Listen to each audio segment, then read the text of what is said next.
خدا کا سبت پیدائش کی کتاب اس کے دوسرے باب کی تیسری آیت کہتی ہے کہ خدا نے 7ویں دن کو برکت دی اور اسے مقدس ٹھہرایا۔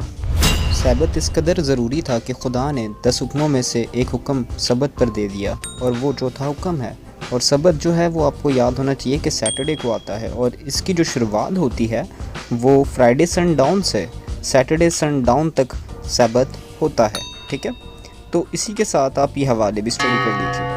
خروج 31:12-17 میں دیکھ سکتے ہیں، جس میں خدا کہہ رہا ہے کہ یہ تمہارے اور میرے درمیان پشت در پشت نشان کے طور پر ہوگا۔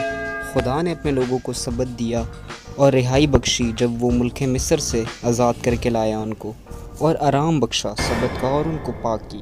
لوکا کی انجیل اس کے 4 باب کی 14 سے 16 آیت کہتی کہ یسوع نے سبت کا دن مانا۔ اعمال کی کتاب اس کے 18 باب کی 1 سے 5 آیت بتاتی ہے کہ شاگردوں نے اور غیر قوم نے بھی سبت کا دن مانا۔ عیسائیہ چیپٹر 66:23 ورس بتاتی ہے کہ سبت کا دن جو ہے وہ مانا جائے گا نئے ارتھ پہ بھی۔